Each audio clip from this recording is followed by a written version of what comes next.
Another blue card in quotation marks. 3 Moorland Haunt. Very important card. Yeah, that card is unbelievable.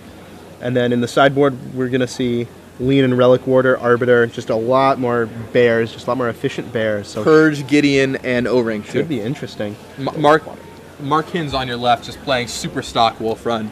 Like a little variation with his Garrux. Got 2-man deck Swords, which is a little out of the ordinary.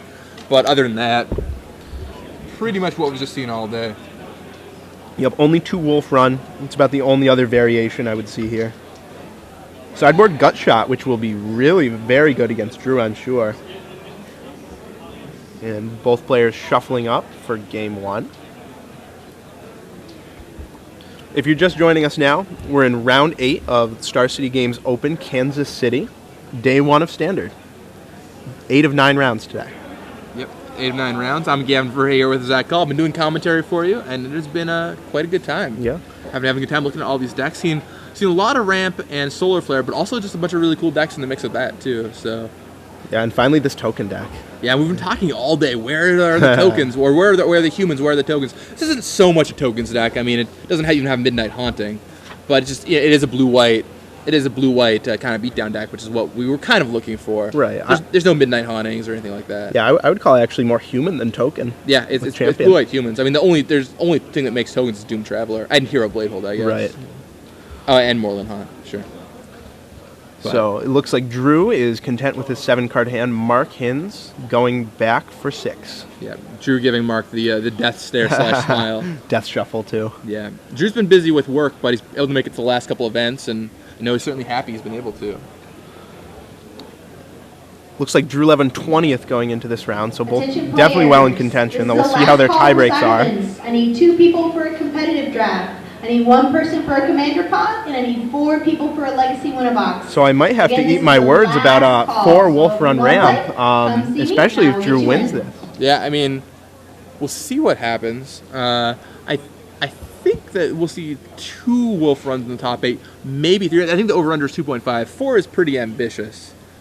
We'll see. I'm still holding out hope here. I mean, I'm not holding out for Wolf Run Ramp dominant tournament. I would prefer if it did not. So it looks like Mark has kept his 6. Yep, and Drew is latest first land is off to the races. So Plains for Drew Levin, but no Doomed Traveler. No 1-drop, surprising, as Drew plays 12. Yep. And Inkmoth next is go for Mark. And Drew follows up with a Grand Abolisher, which Mark has to read. Not too relevant against Wolf Run. Yeah, Grand Abolisher does some things, but against this matchup, I guess it turns off Beast Within on your turn. Turns off Beast Within, Kessig Wolf Run, and Nexus, but that is about it. It doesn't turn off Nexus. You can still use on their turn, right? You can still use lands. Still lose lands. It's actually you can. Yeah, it's really interesting. You can Tech Edge. Ooh. On. I learned that when I was playing against that card in Standard. So Drew gets in for 2, brings Mark to 18. And we'll see what Drew follows it up with here. I imagine he has a creature of some sort. Yeah, Grand Abolisher. During your turn, opponent can't cast spells or activate abilities of artifacts, creatures, or enchantments. Okay. However, Planeswalkers can still run rampant on your turn, I guess. Yeah. No creature for Drew. Wow. Man, weak draw for Drew. I imagine he's going to jam this one Arilax style and unload Hero Bladehold starting with 4th turn. Yeah, the only cards you could have here are Heroes and Mana Leaks, it seems like. Yeah, and with so many cards in his hand, and lands, I guess. But. All right, there's a sword, a Feast and Famine. Yep. We don't even need to say that one at this point. The only sword. Yeah, the only one Wolf Run Ramp is going to have main deck. Anyway. So Drew thinking about the sword. Perhaps telegraphing a Mana Leak here. I would Mana Leak that if I was Drew. I think that sword is going to create a lot of advantage for Mark. Yeah, just so many headaches, especially with the Nexus. Now, if Drew had... Yeah, especially with the Nexus, too. If Drew had 2 Mana Leaks, or only 1 Mana Leak, maybe you would want to save it for a Primeval Titan or something, but man, that sword is going to do damage.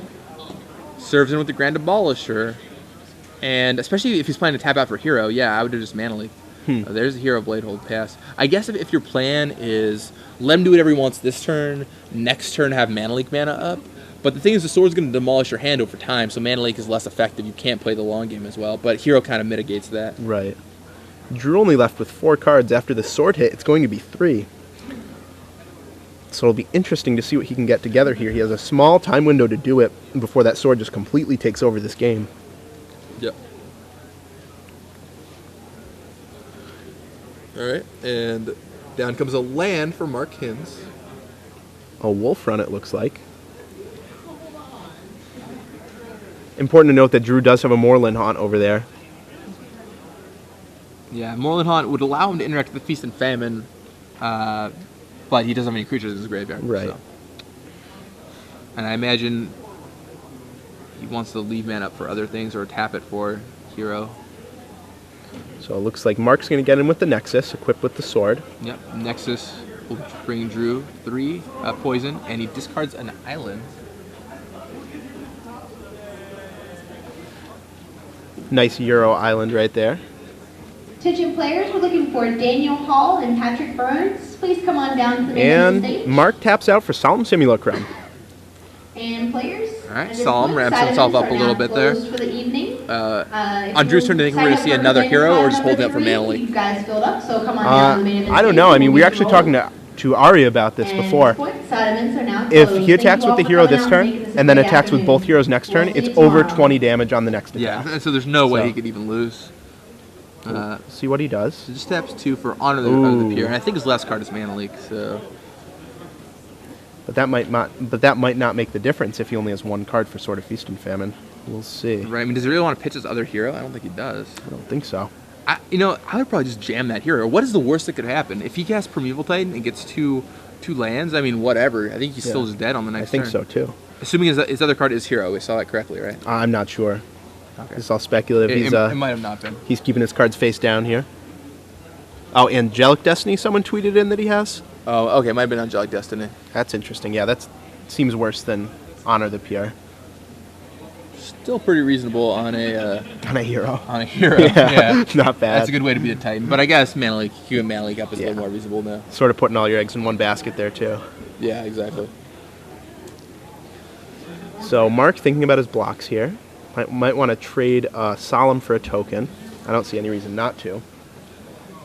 I'm sure he just wants that card, right? Right. I mean, if the reason not to is if you put Sword on it, you can block Hero next turn, but you're taking so much damage from other things. You know, he's going to have two more tokens at that point. And an important thing to note about the Wolf Run ramp decks, they do not have any mass removal in their main deck. So the Hero is so key against them. Right. Because those tokens are here to stay.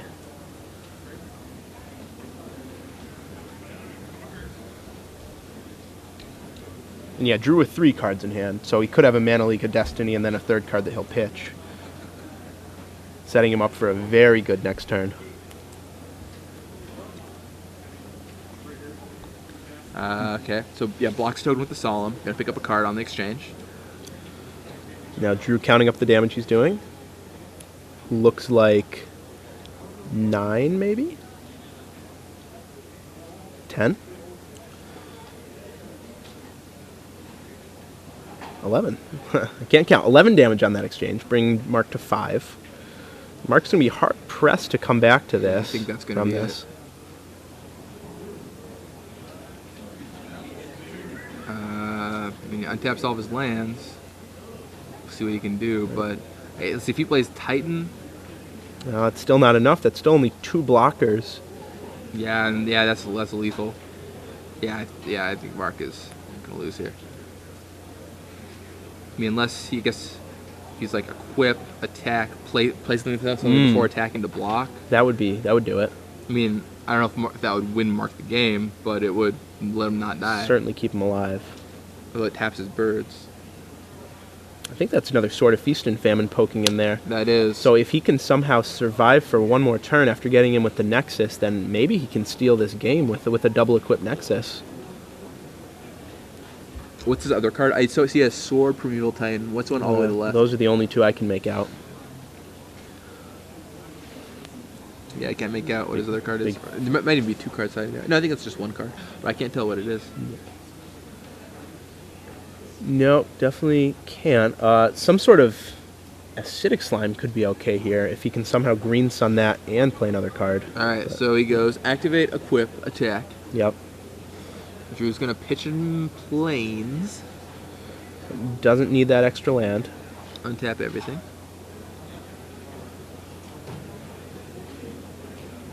And Mark's still mulling over his options, trying to figure out a way to get back into this game, to not lose to Drew's attack. So he's got 2 Primeval Titans in his hand, okay. 5, 6, play a Titan. Or play an Acidic Slime, and Mana Leak. And there it is. And that is that. Yep. And so Mark Hinsz goes down. Blue-white humans, the deck that's been tearing up Magic Online. Drew piloting to the top. It looks like he was in 20th going into this round, I think, about there. Yep. So he probably has to win his next 2 rounds if he to have a chance to top it. But Probably. Drew certainly has the mindset to do it. Well on his way with this match. And Hero of Bladehold, the card a lot of people have been cutting, not playing 4x of that card, has just been winning every match we've seen it in. Do you know what the creature type on Hero of Bladehold's tokens are? I believe... Don't look it up. I know the answer. Human Soldier, I think. They are only soldiers. They are Really? not humans. I did not know that. Yeah, it's kind of silly. They must have thought ahead on that one. They didn't want some kind of crazy human deck running rampant. I just found that out. I was looking at a couple weeks ago at Hero. I was like, this is strange. Why doesn't it make human soldiers? Seems like it would. Just worth noting, it will not trigger Champion of the Parish when it Okay, attacks. very good. So, sideboarding, Drew Levin has 4 Leonin Relic Warder, 4 Leonin Arbiter, 4 Celestial Purge, 2 Gideon, and 1 Oblivion Ring.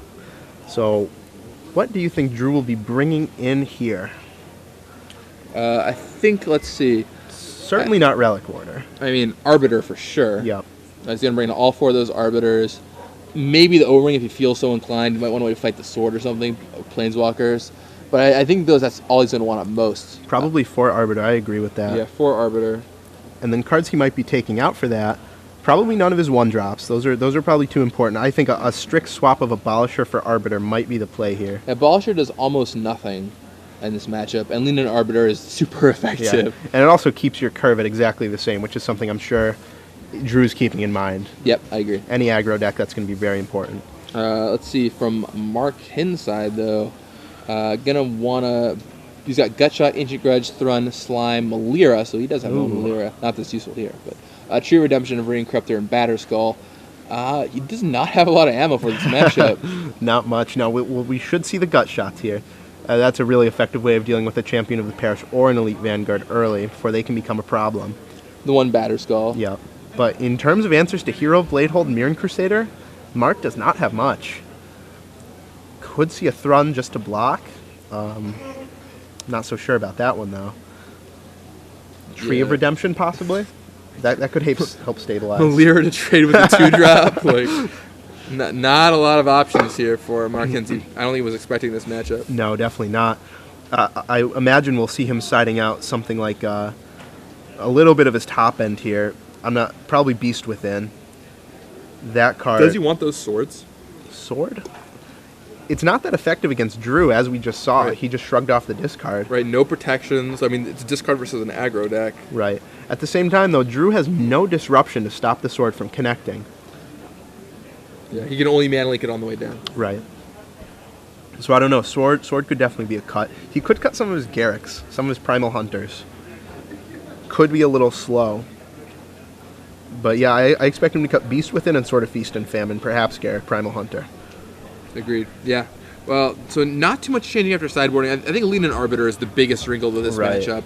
If Drew plays a turn 2 Arbiter, it's not unbeatable for the deck, but it slows it down by about a turn, which is pretty big. It makes Primeval Titan, much less effective when it comes down. It affects, it seems like 12 spells in the deck. 4 Green Sun Zenith, 4 Rampant Growth, 4 Primeval Titan. And I guess marginally on Garrick Relentless there. But mostly the Titans. Yeah, that should be enough for Drew. 1 turn generally, all it takes for the aggro deck to outrace a deck like a Valakut deck or a Wolf Run deck. One of those style. So Ryan Devlin asks on Twitter, "Did we think this is the best standard environment since Ravnica Time Spiral?" Wow. He thinks it is. What do you think? I think the format needs to develop a little more, but right now I don't think so. The games we've been seeing, it's all about going over the top of your opponent And that makes for some exciting Magic to watch, but in terms of playing, sometimes it can be a little frustrating. Because in terms of answers to Primeval Titan, there just aren't that many profitable ways to interact with it. I think this format would be really good if it wasn't for Kessig Wolf Run decks. I mean, Right. it just feels like Valakut all over again, you know? It does, yeah. I mean, I think Solar Flare is even alright. Like, it's a 3-color control deck that's very beatable. Even Ravnica Time Spiral had that, right? Right. But, yeah, not big on the Wolf Run deck. I really was pretty sick and tired of Valakut, and this is essentially the same thing, more or less. Play Titan, untap, be victorious. Pretty much. The problem with these decks is really Inkmoth Nexus. I mean, everything else in this green ramp deck is perfectly fair, but Nexus just gives it such an additional vector to interact with its opponent. Comboed with Wolf Run, that's just tough to beat. Agreed. So it looks like the players are just about done shuffling here for game 2. But for those of you who aren't familiar, the Ravnica Time Spiral featured the Mystical Teachings deck. That was one of the biggest decks. I mean, Drew's mulliganing. He is. Yeah, it took. It was just one of the best standard formats ever. I love that format. I mean, the thing about that format is like a lot of the cards have pretty even power level. There wasn't anything that really dominated everything else. So you could play decks from blue, red, white control with Lightning Angels and Momentary Blinks. Demon Fires. You could play Solar Flare back when it was first around. You could play green, blue, white Blink. You could play Project X combo. Pickles. Pickles. Mystical Teachings control. Just a wide open metagame with a lot of great decks in it. I mean, I can just name decks, tons more decks out Yeah. there. Mono Red, Gruul, Red Black. Yep. Just a ton of decks. Rakdos with a big deck. Blue White. Yep. Like, all kinds of cool things you could do. There's Birds of Paradise for Mark Hinsz. And Drew plays Champion of the Parish and ships the turn. So the champ is in town. 3 mana, down comes Dungrove Elder. And that is a big one against Champion. Drew's going to have to wait a turn to attack with that Champion if he doesn't want to trade. There's the Elite Vanguard. I think you're happy to trade, though. Yeah. Yeah, Drew just fearlessly sends that in. And Mark takes Daring it. Mark to block. I mean, you're perfectly happy to trade there, because that Dungrove Elder is going to outgrow everything else. And there's line number 3 for Mark. So that outclasses Elite Vanguard. Yeah, he's no longer very elite. But he's attacking. That's surprising. He might have another one here. Yeah, if he has another one, that attack would make sense. There's number 2, yeah. And the Linor Elf to top it off. So Mark with a great start here in game 2. Exactly what he needs to fight off Drew Levin's humans. And that hexproof means that there will be no Fiend Hunters from Drew. At least on the Dungrove Elders. Honor the Pure. Ooh, Or okay. that'll help a little bit. That Yep. helps a little bit. That lets both creatures fight in. He's probably going to trade with Champion of the Pair. I think so. Although he didn't do it last turn. Seems like now when they're bigger, Champion's going to be able to be a problem. I don't know. He just takes 6, though. Mark Hinsz going to 12. You can untap if he plays a 4th Forest. You can serve in for 8. Wow, and there he did draw the forest, it looks like. The thing about this Wolf Run deck that's different from the Valakut decks is it has a secondary axis of Dungrove Elder attack you. That card is just so powerful. I know a lot of people wrote that one off as just a junk rare, but so far it is very good. The big difference between the two decks is Valakut was really constrained by its mana base, couldn't play cards like Linor Elves and Birds of Paradise, because it had to get critical mass of mountains. This deck doesn't; it just wants mana, and you can do that with Linor Elf and Birds of Paradise. Exactly. Plus, the Valakut deck did not consistently get green on turn 1. That was another big problem for it. Right, exactly. So Mark serves in with both Dungrove Elders, and I think the Birds of Paradise there too. And Acidic Slime is away the Honor of the Pure for Drew Levin. Yeah, this game not going well for Drew right now, facing down some 4/4 hexproof Dungrove Elders. What a beating. That are only going to get bigger. And Drew shifts back, and I think that means this game's over. Yeah, as soon as Drew stops attacking and loses the tempo, it's done. With Mark having effectively 8 copies of Primeval Titan in his deck. Oh, and there's a Wolf Run. Oh, wow. Wolf Run comes down, and there's the birds to make it do its thing. Right. So yeah, I think we're done here.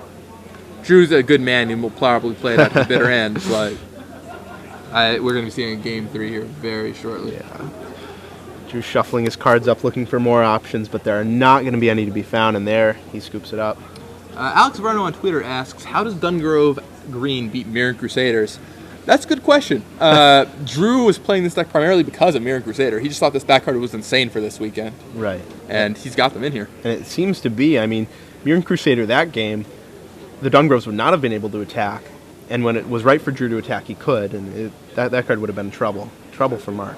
I'm really surprised Drew is only playing one Angelic Destiny, though. I know that card has been incredible for everyone who's played this deck. It's so good with... it's just so good with Mirran Crusader and like sending most of your guys to the air. Right, I mean, Hero Blade Hold makes it so that they cannot block it. You will get 2 attacks out of it. Yep. I mean, even more in the sideboard. He has 1 main deck, 0 in the sideboard. It seems like a matchup like this, you might want a second, maybe even a third. Very powerful card. One interesting thing about Drew's deck is that he sort of eschewing the Sword Inkmoth Nexus plan, which I think most players were really attached to. You know, these various blade decks, they had a lot of that action going on. Drew's deck might just be a better choice right now than any sort of blade list. Yeah, I really like Drew's deck here. I mean, like I said, it's been tearing up Magic Online, and it's just doing good work, and Drew is a good pilot behind it. He has to win his next 2, this game, and his next match to bring it in. But if he does, we'll see him back in the top 8 again. Again, yeah.